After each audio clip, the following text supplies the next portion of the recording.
мешавад ҷуфти якуми финалӣ варзишгарони вазнашон то 51 килограмм. Ҳабиби Раҳматулло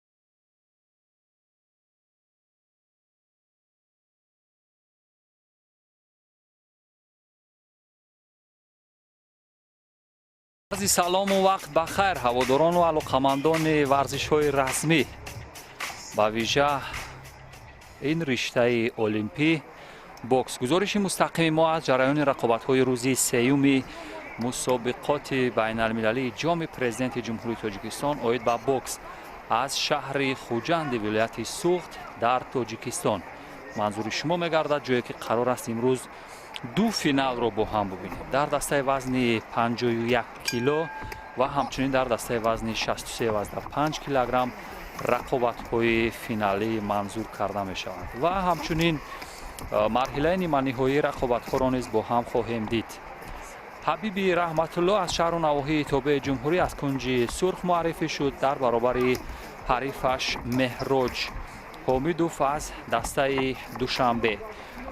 рӯи тасвири графикӣ мушаххасоти ин мушзанонро дидем. дирӯз буд ки дар марҳилаи ниманиҳоӣ ҳабиби Раҳматуллоро ҳам дар дастаи вазни 51 килограмм дидем ки дар баробари ҳарифаш Акбарҷон Назаров баранда шуда буд ва дар рӯзи якуми рақобатҳо бошад Меҳроҷ Ҳамидов ҳам дар баробари ҳарифаш дастболо шуд. ба ҳамин тартиб дар раунди аввали рақобат довари марказ як накдаун ё як ҳолати нимбеҳуширо мушоҳида мекунад, чанд сония ҳисоб мекунад ва рақобат идома меёбад. боз зарбаҳои бисёр маҳкаму қавӣ аз сӯи Меҳроҷ Ҳамидов ҳастанд ва Меҳроҷ Ҳамидов дар раунди аввали рақобат бо бартарии бештари имтиёзоте ки то ин ҷо дорад пештоз ҳаст нисбат ба ҳариф ва ба назар мерасад ки ин рақобатро қабл аз анҷоми вақти асосӣ ба поён бибарад. аммо фурсат ҳаст. ин ҳам раунди аввали рақобат аст. имрӯз мо имкон дорем то 19 рақобатро бо ҳам бубинем. агар касе аз варзишгарон аз рақобат даст накашанд, пас имшом шоми бокс хоҳад буд дар шабакаи телевизионии варзиш. истеъдодҳои наврӯстаро хоҳем дид, онҳое ки дар ин рақобатҳо дасти болоеро хоҳанд дошт. табиист ки дар мусобиқоти баъдии байналмилалӣ ҳам рақобат хоҳанд кард. сонияҳои поёнӣ ҳаст дар раунди аввали рақобат. довар ҳам инро зарбаҳои ҳадафманде бо ҳуки дасти чап аз сӯи ҳабиби Раҳматулло дар қисмати поёнӣ, вале ҳамон қисмати накдауне ки дидем аз ёди шояд мухлисоне ки ин рақобатро тамошо карда набаромада бошад то ин ҷо. раунди аввал ҳам ба охир мерасад ва чанд зарбаи маҳками дигар дар сонияҳои поёнӣ. ба ҳамин тартиб довар накдауни дуюмро ҳам ба қайд мегирад ва рақобат манъ карда мешавад. ду накдаун паёпай ё ду ҳолате ки ҳарифро саргиҷ кард ҳабиби Раҳматулло дастпарвари ё омӯзиш гирифта аз мураббии хизматнишондода Асомиддин ҳаст ва дар шаҳри дар شهر دوشنبه تمرین میکند. مهراج حمیدوف که برنده شد در این رقابت‌ها دوستان عزیز. مهراج حمیدوف با طریق نکاوت تکنیکی حریف رو مغلوب کرد یا ضربه فنی داشت در این رقابت و قبل از انجام وقت اساسی در گمان میکنم که 15 ثانیه باقی ماندن تا پایان وقت اساسی برنده شد و مدال طلایی دسته وزن تا 51 کیلو رو در جام پرزیدنت جمهوری تاجیکستان به دست آورد. نوارهای آهسته را میبینیم از صحنه‌های سوس کرده شده. احمدов Safarov.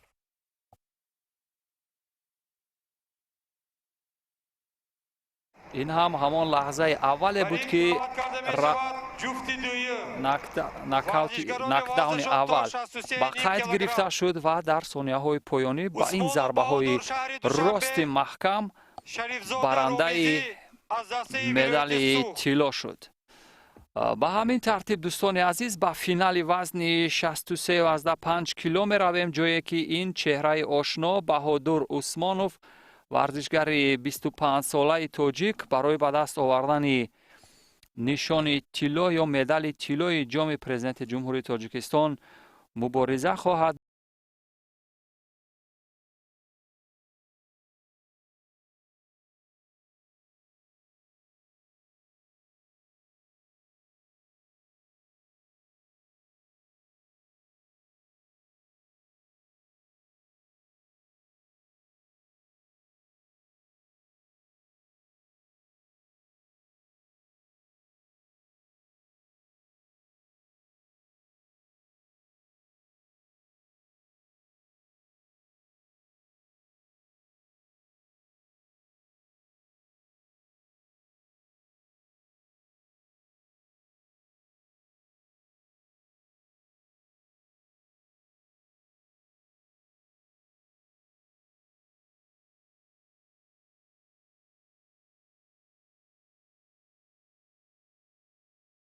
درجه بین المللی بهادر عثمانوف حریفش از ازبکستان را مغلوب کرده بود. بهادر عثمانوف چمپیون آسیا یا قهرمان آسیا است در وزن خودش. از کنج کبوت این چهره که نامزد به استاد ورزش جمهوری تاجیکستان هست، رامیز شریف زاده، 1 متر و 75 سانتی متر بلندی قامتش است، 63.5 کیلوگرم وزن دارد، ورزشگر 22 ساله.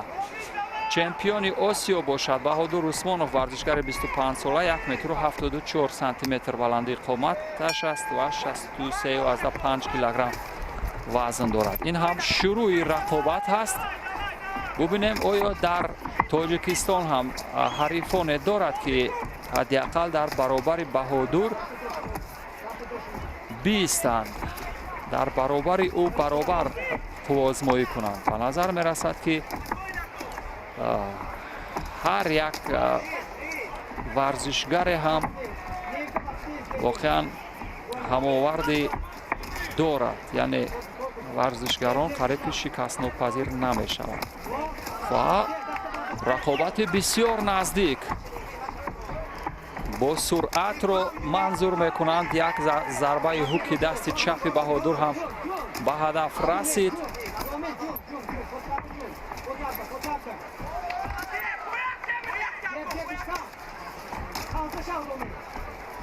مربیان به نظر می رسد که از جب و ضربه های زیر توصیه می دهند و حریف بهادر رامیز شریف زاده اگر 3 راوند تا بیارد در برابر بهادر، پس مشخص خواهد شد که در تاجیکستان هم هماوردانی با استعداد دارد بهادر.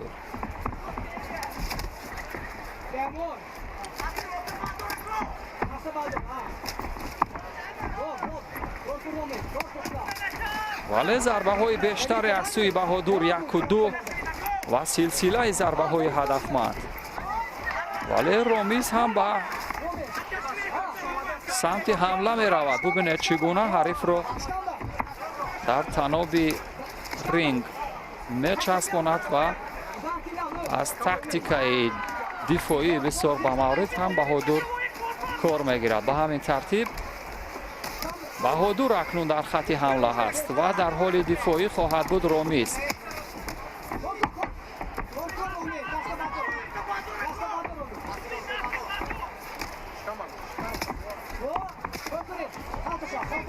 ضربه های بیشتری هدفرس را از سوی بهادر مشاهده کردیم.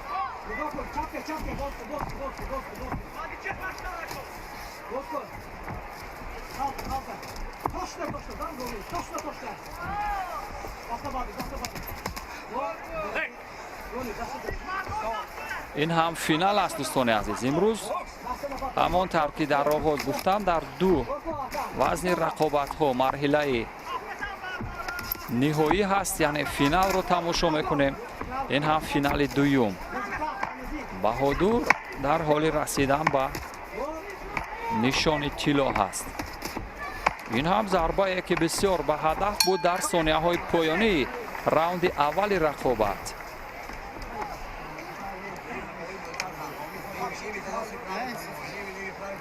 بهادر عثمانوف کنار مربیان یک لحظه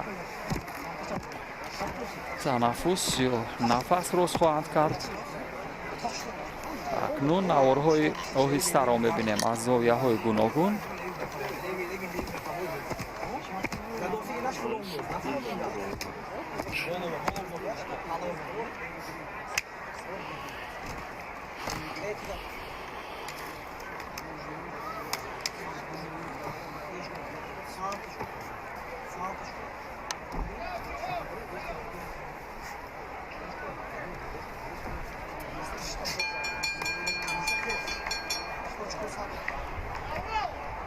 لحظه تنفس هم به پایان میرسد و به راوند دوم شروع خواهند کرد ورزشگران. در راوند دوم هم ضربه های اول رو ببینیم کی ها به هدف میرسند. بهادر هست که ضربه دست راست به هدف میرسد.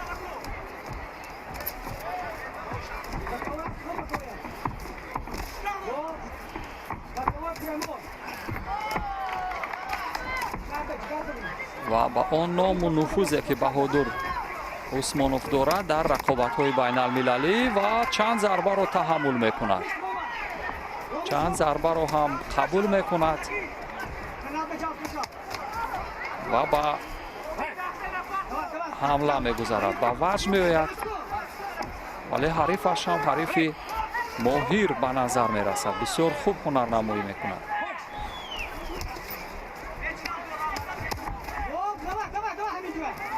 چمپیون آسیا در چند مرحله از رقابت‌های جهانی هم اشتراک کرده است. پیروزی در رقابت‌های جهانی دارد. رقابت خیلی نزدیک می شود. شور و شوق مخلصان هم برمیخیزد. به حالت کلینچ در میافتند یا بریک. بهادر هم در خط حمله تا آخر نفس می جنگد.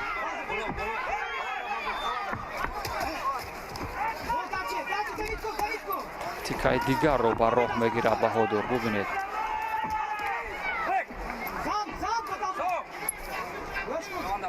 تاکتیکای رقابت رو تغییر میدهد و در لحظه های پایانی راوند دوم قرار دارند.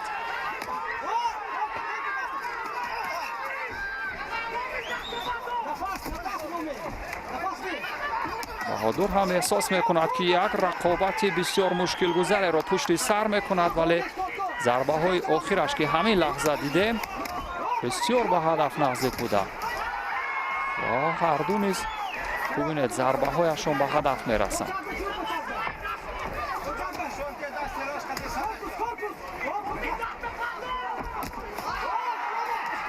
هر دو نیز ماهرانه رقابت میکنند، در حالی که به حمله میگذارد بهادر به هدف میرسد ضربه هایش، ولی ضربه های هدف رس هم از سوی حریف زده می شود و این هم ضربه هایی که در لحظه های پایانی مشاهده میکنیم بر سود بهادر هستند، هم چپ و هم راست.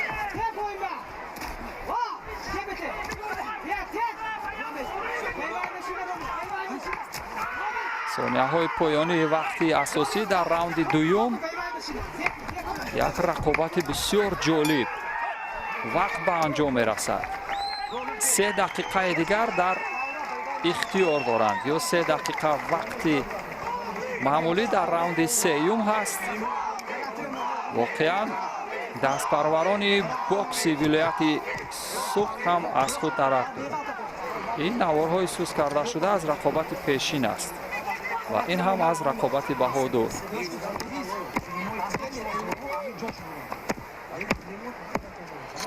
бубинед чӣ зарбаҳои мувофиқе мезананд ба самти ҳамдигар. бубинед чӣ ба паҳлӯ як ҳуки бисёр ба маврид аз сӯи баҳодур.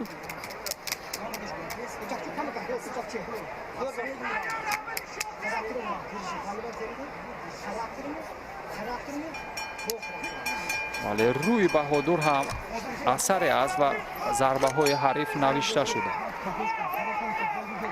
резиши хун ҳам ба назар мерасад. раунди сеюм раунди ҳалталаб ё тақдир ҳалкунанда хоҳад буд.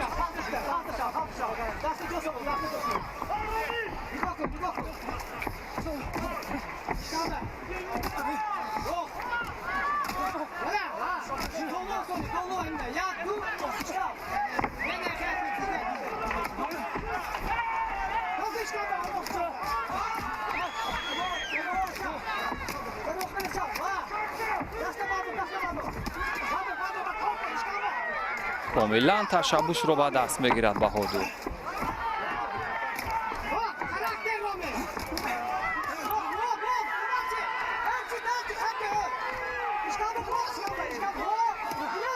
вале дар баробари қаҳрамони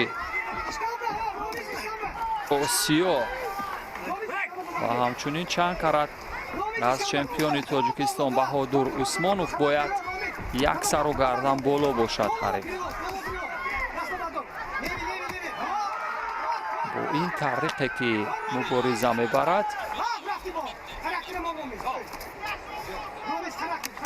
эҳтимол натавонад ки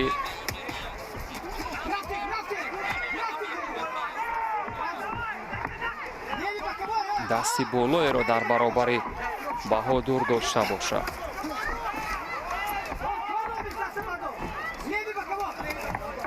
хати ҳамларо пурра ихтиёр карда дар раунди сеюм баҳодур воқеан бо бартарии комил ҳаст. бубинед чӣ зарбаҳои хубе мезанад. ҳам аперкот ҳам зарбаҳои 1-2 силсилаи зарбаҳо бо дасти чапу рост.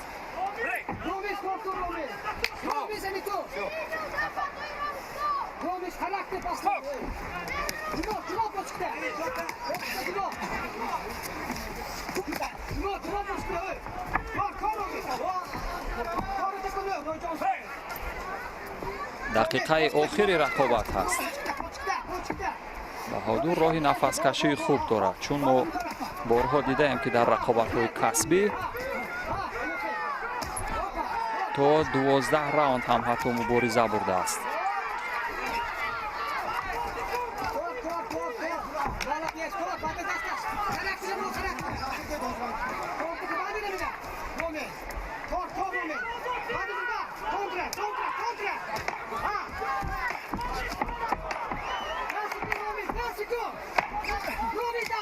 сонияҳои поёнии раунди сеюм баҳодур усмонов як зарбаи баъд аз анҷоми вақти асосӣ ва баъд аз садои гонг зад.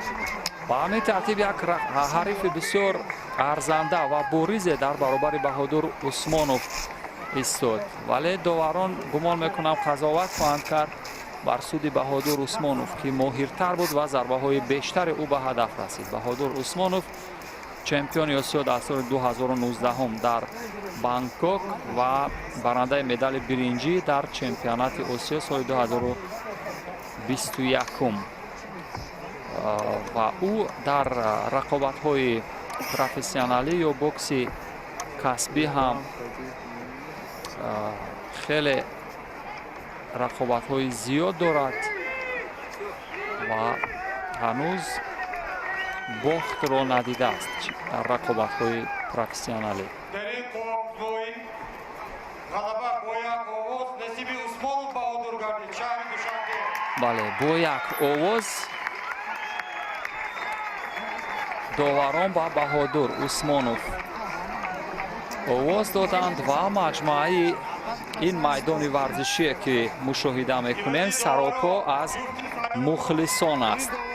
ба ҳамин тартиб баҳодир усмоновро табрик мегӯем барои ба даст овардани медали тиллои ҷоми президенти ҷумҳурии тоҷикистон дар соли 2022 ки ин ҳам аввалин мусобиқоти бокс барои дарёфти ҷоми президенти ҷумҳурии тоҷикистон аст. наворҳои оҳистаро мебинем дӯстон ва пас аз чанд лаҳза бармегардем. Лашкаров, Азимов, Ахмедов,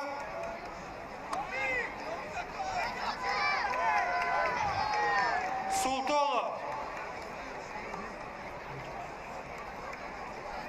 Бар ин даъват карда мешавад ҷуфти Саъюб.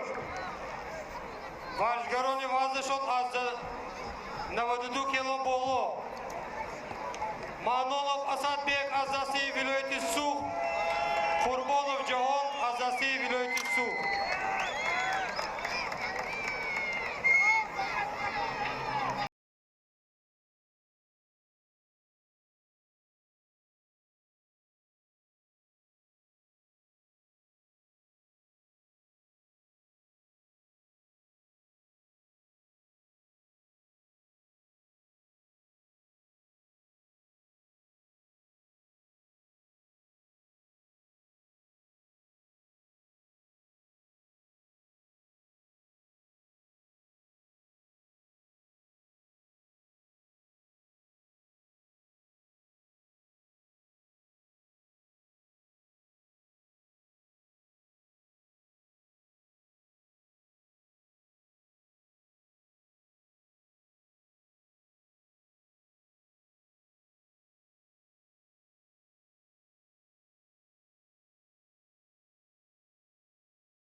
ва ҳамчунин дар чанд марҳила аз рақобатҳои чемпионати осиё ҳам иштирок карда қаҳрамони бозиҳои олимпӣ дар соли 2006 ҳаст. устоди варзиши дараҷаи байналмилалӣ, чемпиони осиё дар соли 2005, иштирокчии бозиҳои олимпӣ. дар бозиҳои олимпӣ барои ба даст овардани медал як қадами дигар монда буд. ба таъбире аз мушти ӯ медал дарафтида буд. ва бубинем рақобат чӣ гуна сурат хоҳад гирифт. ҷаҳон Қурбонов собиқадори варзиши бокс аз тоҷикистон, ду нишон аз бозиҳои осиёӣ дорад дар корнома. соли 2006 нишони тилло, соли 2010 нишони биринҷӣ ва се нишони дигар аз мусобиқоти чемпионати осиё. соли 2005 унвони қаҳрамонӣ ва медали тилло, солҳои 2015 ва 2017 барандаи медали биринҷӣ ҳаст дар бозиҳои осиёӣ ё дар чемпионати осиё.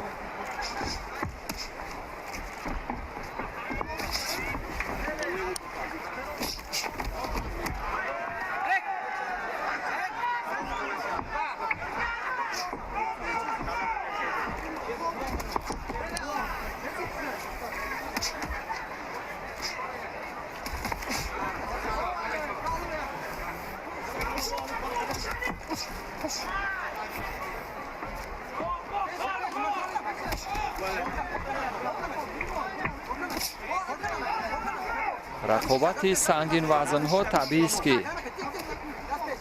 бо начандон суръати баланд баргузор мешавад ва бубинед чӣ гуна як техникае аз худ ба намоиш мегузорад ин муштзани навкор, вале дар баробари ҷаҳон Қурбонов моҳирона ба назар мерасад ки рақобат кунад, вале муштҳои бисёр сангин ва маҳками ҷаҳон агар дар ин раунд ӯро аз пой надарорад. Вале ин варзишгар сурхпӯш Асадбек Манонов варзишгари 25 сола аст, 11 сол нисбат ба Ҷаҳон Қурбонов синни поинтар дорад ва қадаш 2 метр ҳаст. тафовути қад дида мешавад. Аз Ҷаҳон Қурбонов 1 метру 95 сантиметр, 5 сантиметр баландтар аст варзишгари сурхпӯш нисбат ба Ҷаҳон Қурбонов. акнун зарбаҳои бисёр ба ҳадаф мувофиқи Ҷаҳон Қурбонов ро мушоҳида кардем. дирӯз ҳам як рақобат дар миёни сангин вазнҳоро тамошо кардем. Аброридинов Муҳаммад аз дастаи Душанбе дар баробари Шарипов Некрӯз аз дастаи Хатлон рақобат кард ва дар ниҳоят Муҳаммад Аброридинов баранда шуд ва Муҳаммад Аброридинов ки дар финал қарор дорад бо ғолиби ин ҷуфт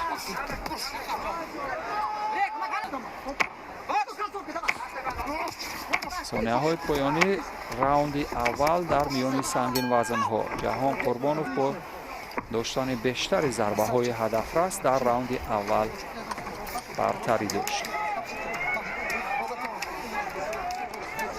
вале дар баробари қаҳрамони бозиҳои осиёӣ истодан ин ҳам як истеъдоди хубе ҳаст. ҳаводорону алоқавандони бокс ҳам дар ин варзишгоҳ хеле зиёд ҳастанд. наворҳои оҳистаро бубинем ба ин тартиб. ин ҳам лаҳзаи ҳаракоти пойҳое ки аз сӯи варзишгари сурхпӯш Манонов Асадбек ба иҷро даромад дар раунди аввал. ин ҳам зарбаҳои бисёр маҳками ҷаҳон баробари ин зарбаҳои қавӣ ва сахт истодан ҳам қудрату матонат талаб мекунад.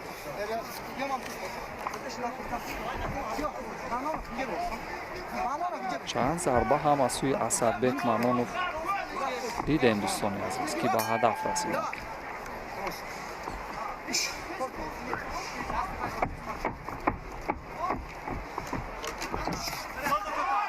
ва зарбаи бисёр маҳками дасти рост мустақим ба ҳадаф мерасад ва ин ҳам як ҳамлаи беҳадафе буд. дар ҳоле ки ҷаҳон ба самти пушт мегашт, яъне пушташ ҷониби ҳариф буд, ҳариф ҳамла кард ва довар ҳам ишора кард ки бояд ин иттифоқ нафтад.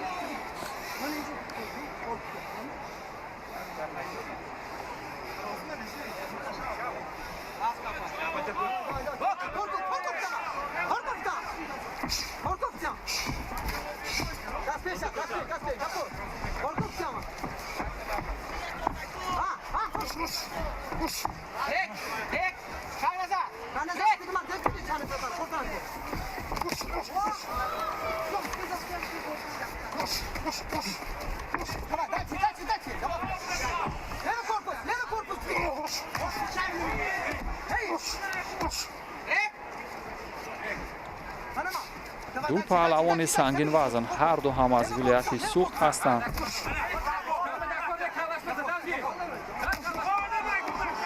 дар баробари ҳамдигар бисёр сахт меистанд. эҳтимол нерӯи ҷавонӣ дар баробари таҷриба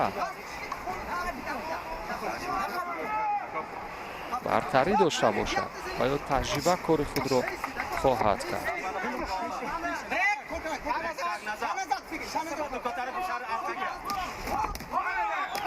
ин ҳам акнун дар ҳоле ки ба ваҷд меояд ҷаҳон ба ҳариф бубинед чӣ гуна даргир мешавад. бисёр зарбаҳои ҷебаш маҳкам ва ба ҳадаф мерасанд.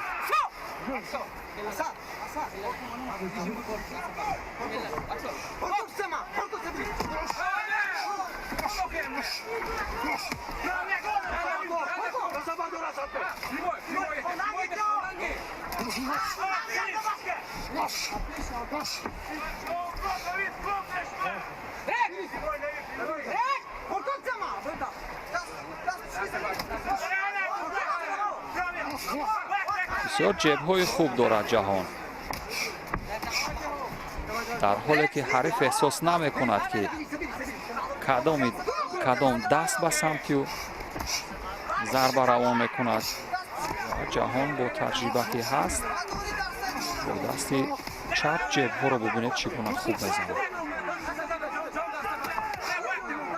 و ضربه های اسدبک هم به هدف میرسند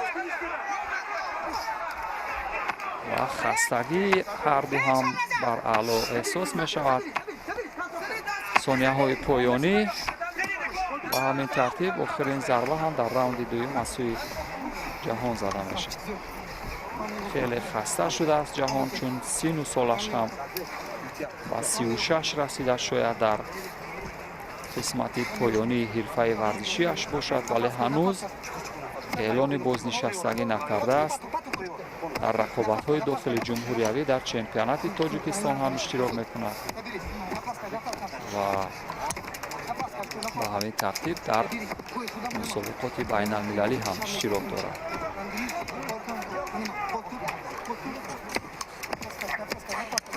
و ببینید چی ضربه خوب زد. در همون لحظه اول راوند دوم بود. جهان قربانوف در راوند دوم هم پیشتاز هست.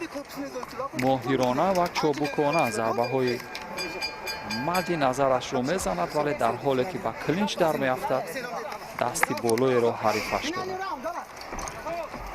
راوند نهایی یا راوند انجام بخش. امروز یک رقابت رو هم مشاهده کردیم که طریق نکاوت تکنیکی و ضربه فنی به پایان رسید. آن هم در فینال وزن 51 کیلو بود. بعدم فینال وزن 63 و 5 کیلو هم با 3 راوند طول کشید و این هم مرحله نیمانی های سنگین وزن ها که در راوند سوم در حال پیگیری هست.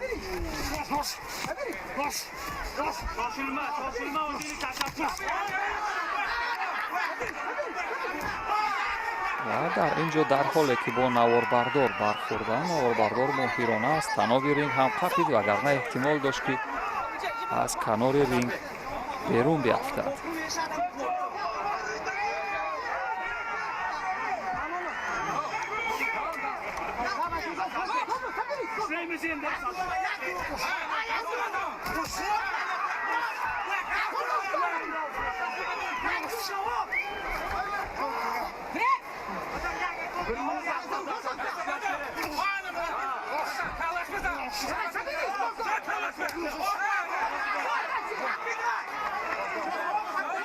در قسمت اورنجی دست نباید ضربه زد. این رو هم داور اشاره میکنه. بعد از منع کردن یا دستور منع رقابت دادن یک ضربه هم از سوی اسدبک به سمت جهان قربانوف زده شد.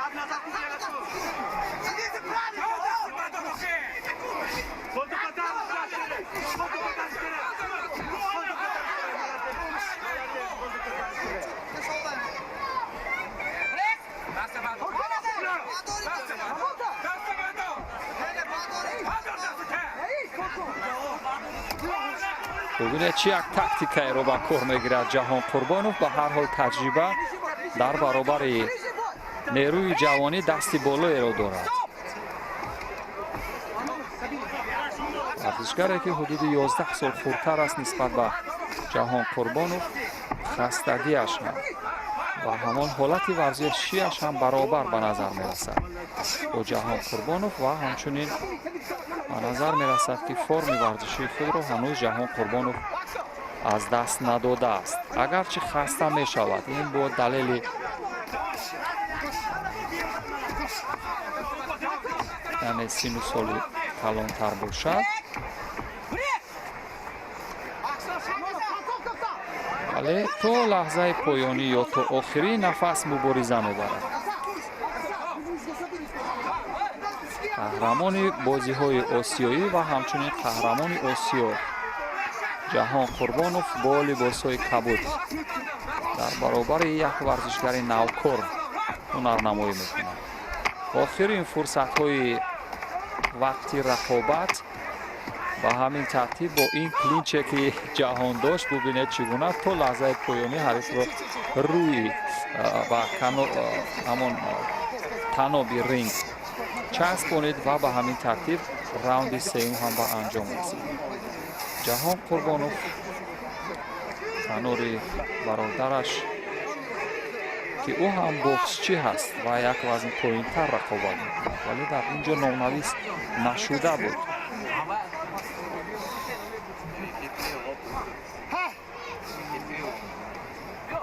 ҷасур Қурбонов ва ҷаҳон Қурбонов ду варзишгаре ки мактаби бокси вилояти суғдро ба ҷаҳониён муаррифӣ карданд ва мактаби бокси тоҷикро ба ҷаҳониён муаррифӣ карданд. бо як овоз ё бо хулосагирии ягонаи доварон пирӯзиро ба ҷаҳон Қурбонов тақдим карданд. доварон ба ҳамин тартиб як гуфтугӯе ҳам бо ҷасур Қурбонов сурат гирифт аз сӯи Асадбек Манонов ва наворҳои оҳистаро хоҳем дид. дар наворҳои оҳиста ҳамчун мушоҳида мекунед бубинед бо чӣ тактика ва бо чӣ шеваи мубориза ҷаҳон дар баробари ин ҳарифи навҷавонаш меистад. ба ҳамин тартиб дӯстон наворҳои оҳистаро мебинем ва пас аз чанд лаҳза бармегардем.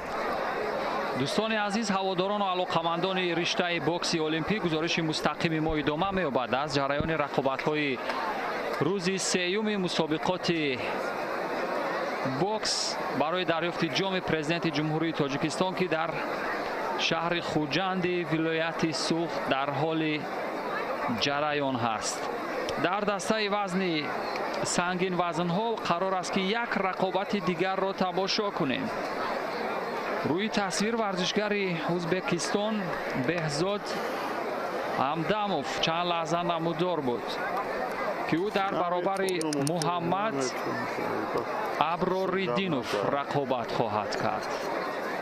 ин чеҳра ки рӯи тасвири наздик ҳам мушоҳида мефармоем дӯстон, варзишгари ӯзбекистонӣ ҳаст. Ҳамдамов, Беҳзод Ҳамдамов. сангин вазнҳо ба рақобат хоҳанд пардохт.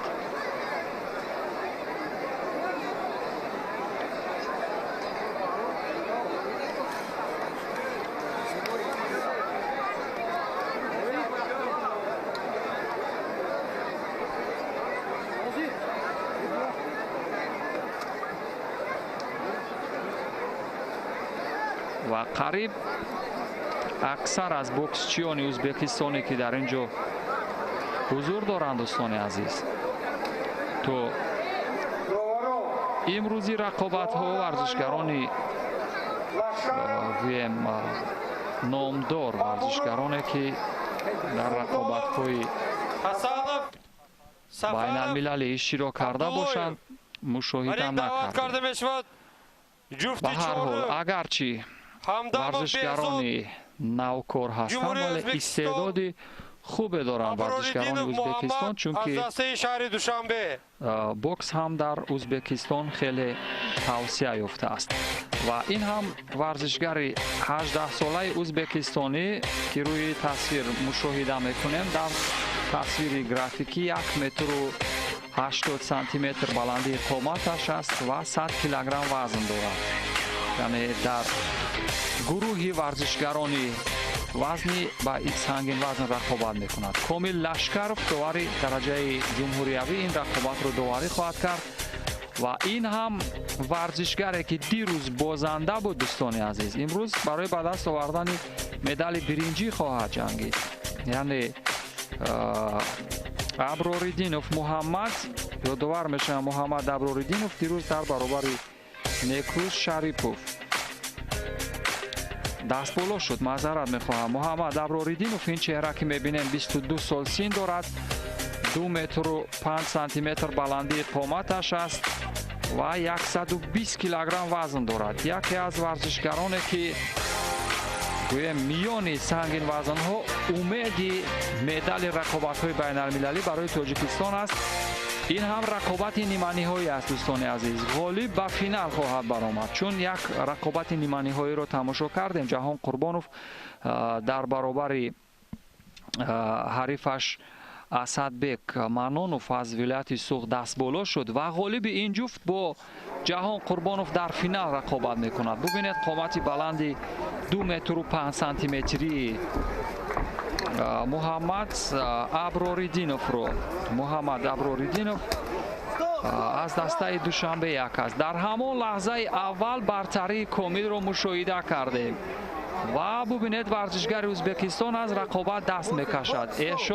احساس میکند که دیگر مدار رقابت کردن ندارد. در همان لحظه های اول بسیار ضربه های سخت و محکمی مشتزن تاجیک رو تجربه کرد و به همین ترتیب دوستان عزیز ورزشگر ازبکستان از ادامه رقابت دست کشید. این هم یک ضربه فنی برتری اگرچه 25 کیلو هم باشد بلندی قامت هم 25 سانتی متر و برتری کامل هم در همان لحظه های اول با 2 مشتی محکمی که بر روی حریف زد در همان لحظه اول توانست که کار را تمام کند. ببینید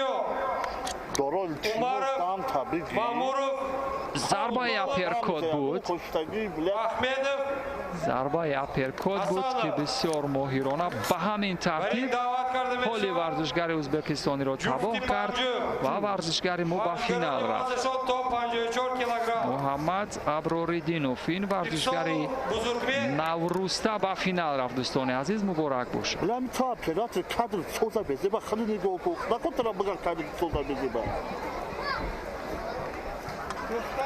Bobur, O'zbekiston, Emomali Rahmon az dasti viloyati Xatlon.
پنجاه و 54 کیلو دوستان عزیز مرحله نیمه نهایی جایی که منصور محیدینوف داور درجه المپی این رقابت رو داوری میکند. یک رقابت بین المللی خواهد بود. ورزشگر تاجیکستان از کنج کبود هست با لباس های کبود. ورزشگر 20 ساله در برابر حریف 19 سالش از جمهوری ازبکستان بابور توختایف از کنج سرخ با لباس های سرخ است. بابور توختایف 1 متر و 70 سانتی متر بلندی قامتش است. در دسته وزن 54 کیلو در مرحله نیمه نهایی رقابت میکنند. غالب این جفت به فینال خواهد رفت و فینال فردا برگزار خواهد شد. دیروز هم در مرحله مقدماتی ما دیدیم که این ورزشگران چگونه در برابر حریفانشان دست بالا شدند یا داور میشن. در دسته وزن 54 کیلو بابور توختایف ورزشگر ازبکستانی رستم شیر محمد از ولایت سوق رو مغلوب کرد و امامعلی رحمان باشد در مرحله اول فردوس شریپوف از ولایت سوق رو مغلوب کرد و پیش روی امامعلی رحمان ورزشگر تاجیکستان که با لباس‌های کبود است یک ورزشگری ماهر ازبکستانی ایستاده یک ضربه بسیار راستی محکم از سوی ورزشگر ازبکستان به هدف رسید تا جای تعادل هم برهم خورد از سوی امامعلی و سلسله ضربه های پیاپی از هر دو جانب هم زده می شوند اکنون.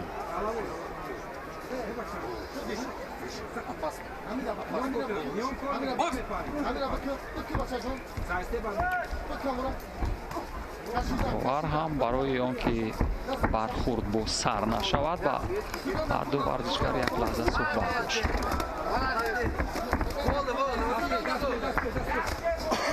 ورزشگر ازبکستان هم بسیار ورزشگر ماهری به نظر می‌رسد و ببینید در هر حالت که اگرچه به کلینچ می‌افتند جدا میشند و ضربه هایش هدفمندانه است.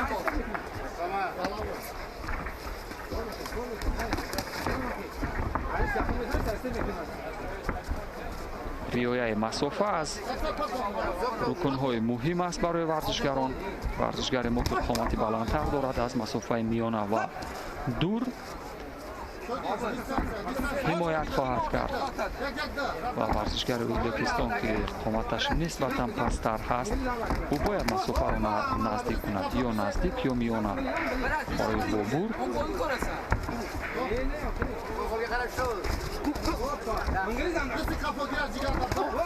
امروز در این رقابت ها دو رقابت رو تماشا کردن که طریق ضربه فنی یا نکات تکنیکی به تعبیر دیگر به پایان رسیدن. فردا در فینال جهان قربان و حریفی بسیار جدی خواهد داشت. محمد ابراریدینوف که به فینال رسید ورزشگر قامت بلند و ماهری است.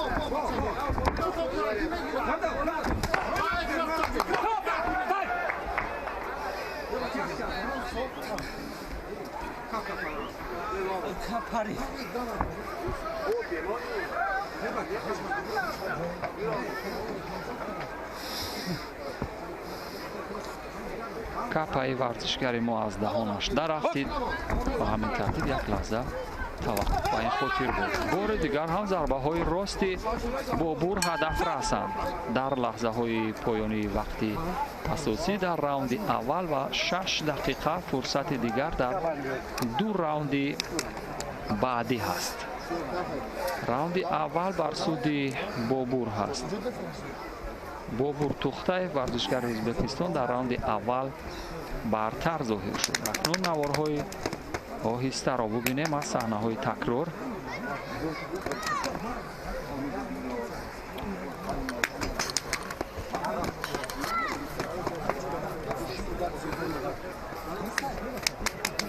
ورزشگر ما با اقتدار تمامی کمر دفاع میکند و ورزشگری ازبکستان باشد با تمام هستی و سمتی پیش می رود. بابور هم ورزشگر نوکار هست دوستان. از این رو در رقابت های بین المللی تجربه ندارد.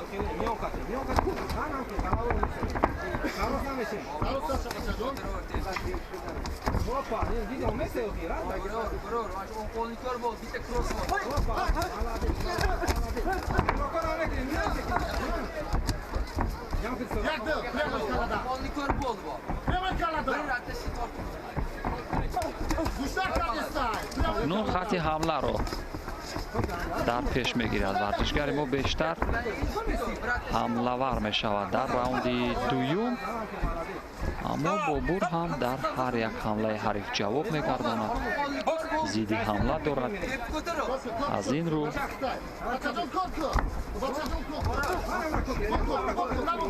میتوان گفت که در راوند دوم هم برتری تا اینجا بر سود بابور توختیف هست. به ضربه های هدفرس جیبی دستی راست از سوی امام علی هم بسیار موافق هستند. جیب ها رو با دستی راست در جیب زدن مثل جهان قربانوف باید بود که بسیار ماهرانه با دستی چپ جیب میزند، اما موافق هستند. بسیار ضربه های تاثیرناک هستند.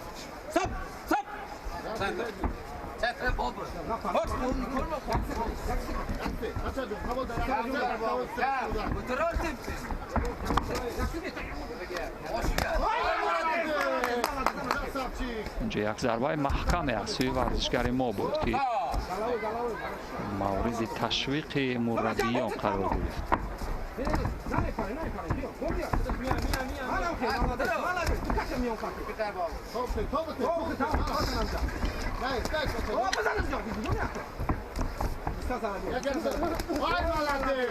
توصیه ها با ورزشگر ما بیشتر به گوش می رسند، اما ضربه های هدفرس از سوی بابور هست. توختایف هم بیشتر در خط حمله هست. احساس می کند که در برابر ورزشگر ماهر هم اگرچه باشد، ولی با فینال هم یک گام دیگر گذاشت، یعنی یک قدم دیگر تو فینال مانده.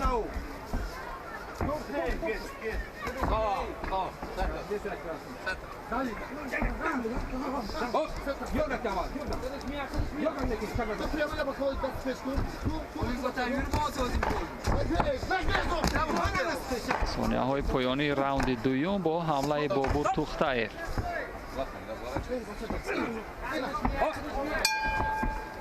راوند دوم هم به انجام میرسد. 3 دقیقه وقت دیگر دارد ورزشگر ما در راوند سوم. اگر راوند سوم رو کلاً با برتری و پایان ببرد، شانس خواهد داشت تا در اینجا برنده شود. اما همانطور که مشاهده میکنیم ورزشگر ازبکستان هم بسیار ورزشگر ماهری هست.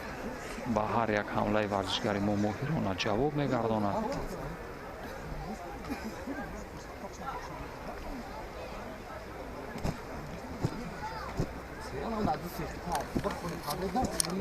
و به همین ترتیب با راوند سوم توجه خواهیم کرد. این هم نوارهای آهسته بودند که چندان ضربه های هدفرس روی تصویر مشاهده نمی‌کنیم. راوند تقدیر حل کننده، راوند سوم.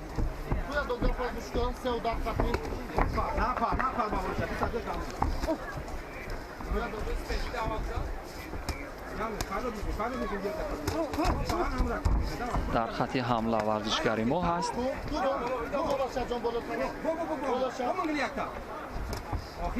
نمود میکنه در این راوند که بیشتر ورزشگری که در خط حمله باشد، اما اونی که مرکز رینگ رو اختیار کرده بهادر توختایف هست. بریک در حالی که ورزشگران با کلینچ در میافتند و دوباره آنها رو جدا میکنند. و ضربه چپی بسیار محکم از سوی امام علی.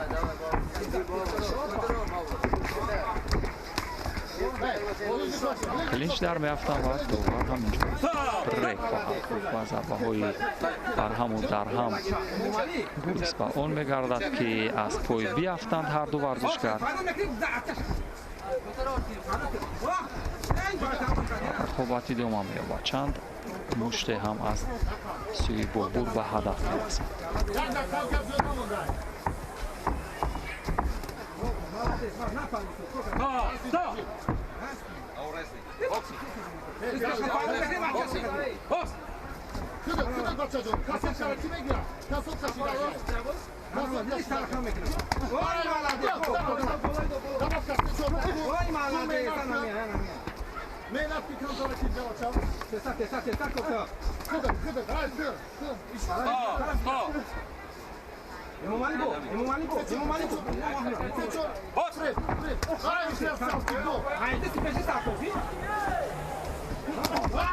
با یک ضربه محکمی هوک دستی راست را دیدیم از سوی امام علی. دوباره هم بریک میگوید، حالی که با کلینچ در میافتند ورزشگران. راوند سوم توجه بازگشت است برای ورزشگر ما بر رقابت، برای گرفتن امتیازاتی که در دو راوند دیگر داده بود.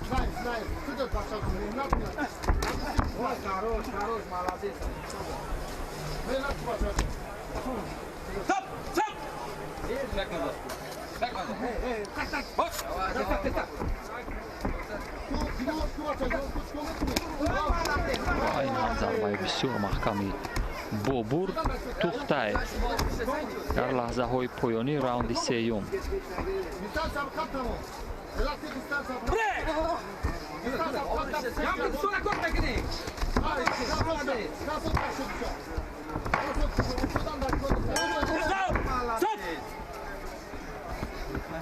راوند سیوم نیز به پایان میرسد دوستان و ببینیم کدام از این ورزشگران برتر هستند. میان سنگین وزن ها دیروز مربی ورزشگر ما امام علی یعنی نیکروز شریپوف بود که بازنده شد در برابر محمد ابروریدینوف و اکنون خواهیم دید که کدامین برتر هست.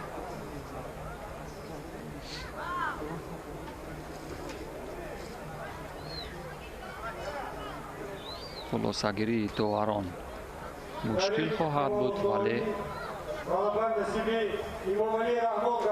امام علی رحمان در این رقابت برنده می شود اگرچه ورزشگر ازبکستان هم بسیار ماهرانه رقابت کرد. بسیار شایسته بود ورزشگر ازبکستان بابور توختاев ولی امام علی رحمان ورزشگر 20 ساله تاجیک هم در برابر حریف دست بالایی را داشت و به فینال رفت. نوارهای آهسته را میبینیم دوستان عزیز و به همین ترتیب بعد از یک لحظه توقف ضمن تماشای صحنه های تکرار پس از چند لحظه برمیگردیم.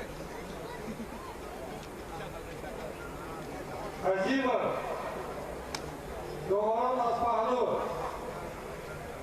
عبدالله سفرов Muhyiddinov Lashkarov Ahmedov برای دعوت کرده می شود جفتی هفتم ورزشگران ورزشان 257